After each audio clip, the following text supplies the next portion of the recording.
If the most important promise a story makes is one it can never break? In a thriller, that promise is momentum.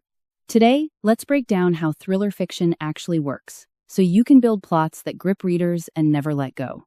Let's start with what the thriller genre really is. Think of it not as a single point, but as a spectrum. At one end sits quiet psychological suspense, internal and slow building, with dread accumulating in private. At the other end is high-octane action, external and explosive, where danger is visible and immediate.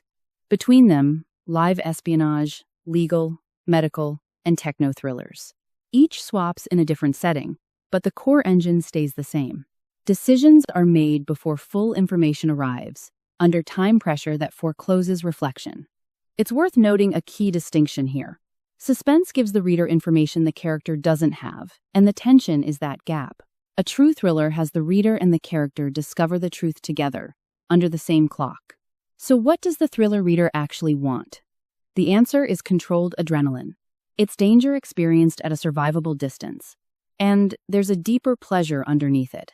The reader silently auditions their own judgment against the protagonists. They want to ask, what would I do? And have the book make that question feel genuinely uncertain. This is why a thriller can survive a less polished prose style, but it can never survive slack pacing.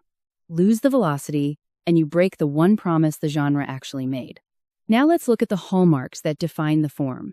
First, the ticking clock, explicit or implied, but always present and always shrinking.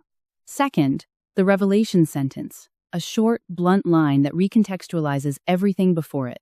Third, the wrong person trusted, where someone close to the protagonist turns out to be the threat. This hallmark lands hardest when the betrayal was visible in hindsight, planted early, dismissed as background, and only recognizable as a clue on a second read. Fourth, the countdown confrontation, where clock and danger finally converge in one scene.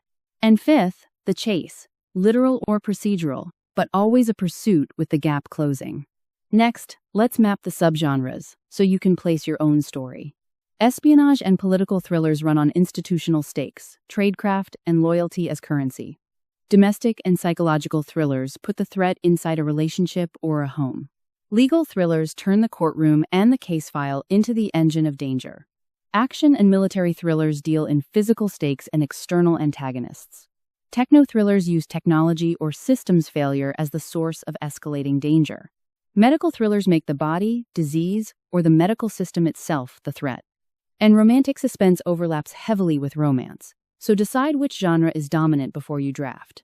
With the map in hand, consider the typical plot shapes. The race against time uses a deadline to structure the entire plot. The wrong person forces the protagonist into danger they never chose, through mistaken identity or false accusation. The mole places the threat already inside the circle the protagonist trusts. The conspiracy excavation starts with one thread that reveals a danger far larger than first understood. And the cat and mouse follows pursuer and pursued, with the power balance reversing at least once. These shapes pair naturally with strong character arcs. A protagonist's competence can be put under siege, repeatedly compromised despite real skill. A retired operative can be reluctantly reactivated, paying the cost of re-entry. A character can recalibrate their trust, learning, often expensively, who actually deserves it. Or they can survive a breaking point, discovering a capacity for action they genuinely doubted. Now, here's where craft gets tricky. Thriller blends well with romance, mystery, science fiction, and even literary fiction. But some combinations fight back. Literary fiction's slow pacing and ambiguous endings clash directly with thriller's momentum and definitive outcomes. A literary thriller has to deliver psychological complexity without ever losing forward velocity, which is a genuinely hard balance. And the cozy mystery's gentle, low-violence tone simply cannot coexist with sustained danger. So how do you start it all? Your first chapter has a specific job to do. Open with tension. Not necessarily action, but something wrong, threatened, or dangerous from the first page. Establish the scale of the threat, whether it's personal, local, national, or global, so the reader can calibrate what's at stake. Show the protagonist's capability, so they seem equipped, or fascinatingly under-equipped, for what's coming.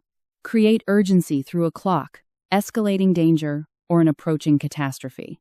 And end on acceleration. because the first chapter launches the trajectory for everything after it. Watch out for the most common pitfall here. Do not open with backstory or setup instead of present tension. A thriller earns the right to explain later, once momentum is already established, never before. Here's a quick exercise to sharpen your protagonist's competence. Answer 3 questions, 1 sentence each. What have they been repeatedly right about that built their confidence? What past failure does this story's central crisis structurally mirror? And what, specifically, does losing this time cost them? Remember one final principle that holds the whole thing together. Every twist and every reveal must trace back to a planted, earned cause. Never a coincidence dressed up as one. That airtight causality is what separates a thriller that thrills from one that simply confuses. So start your clock, plant your clues, and never let the pressure drop. That's how you write a thriller readers can't put down.